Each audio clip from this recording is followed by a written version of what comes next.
English and ফোকাসে তোমাদের সবাইকে স্বাগত।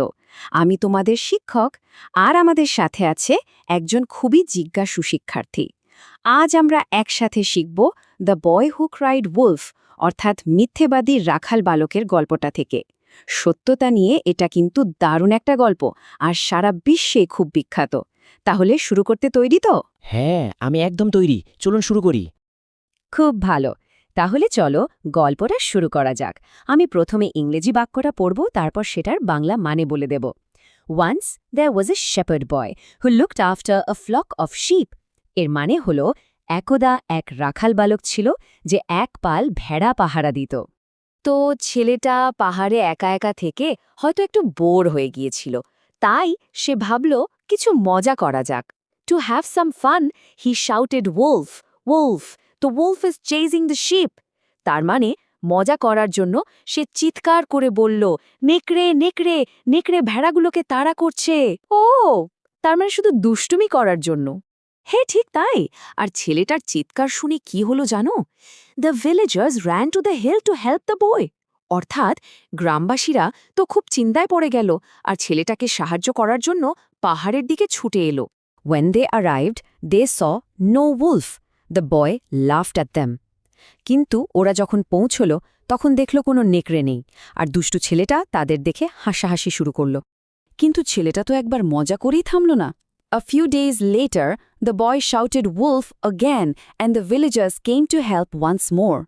তার মানে হলো কয়েকদিন পর ছেলেটা আবারও নেকড়ে বলে চিৎকার করল এবং গ্রামবাসীরা আবারও তাকে সাহায্য করতে এলো।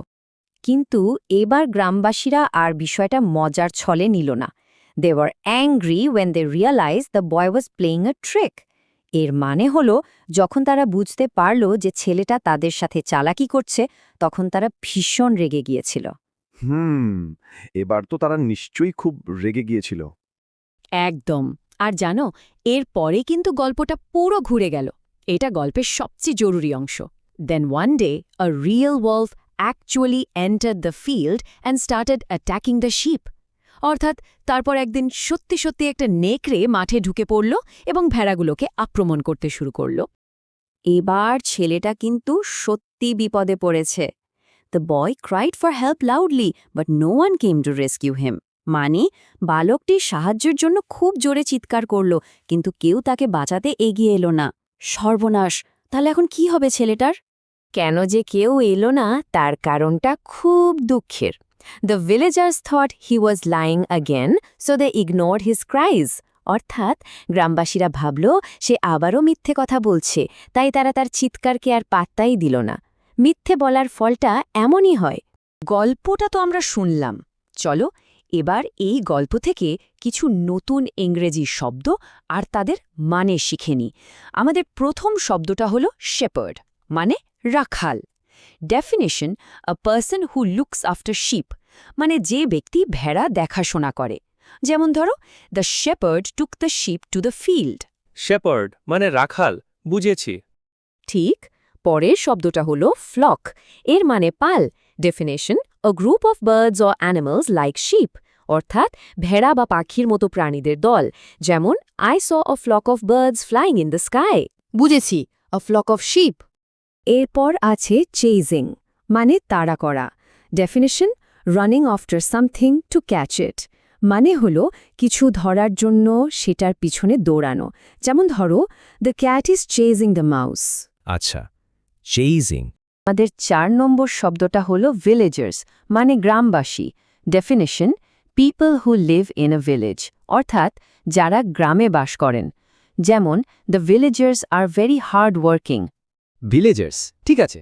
এ শব্দটা হচ্ছে arrived, মানে পৌঁছানো।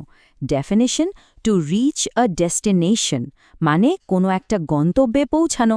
যেমন, the train arrived at the station on time.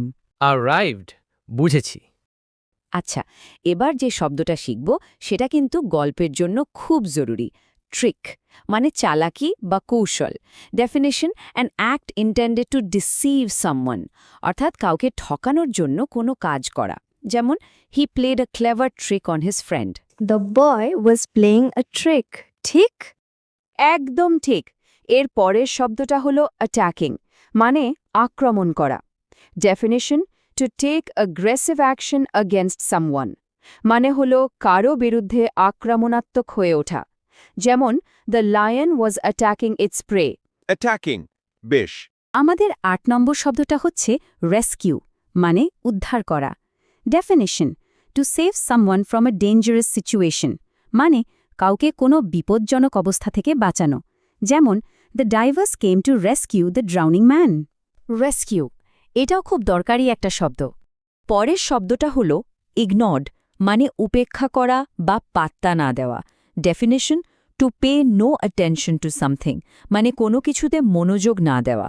যেমন, he ignored my phone call yesterday. The villagers ignored the boy. বুঝেছে? আর আমাদের আজকের শেষ শব্দ হল লায়া, মানে মিথ্যেবাদী। Definition, a person who tells lies, অর্থাৎ যে ব্যক্তি মিথ্যে কথা বলে। যেমন, নোবডি ট্রাস্টস আ লায়ার।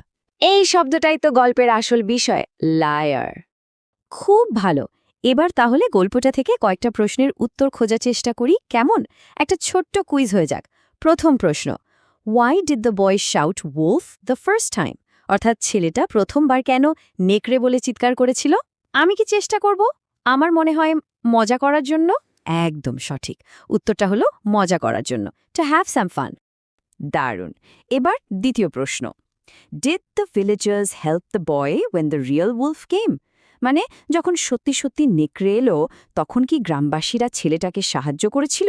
না, আমার তো মনে হয় না, কারণ তারা ভেবেছিল সে আবারও মিথ্যে বলছে। খুব ভালো বলেছ।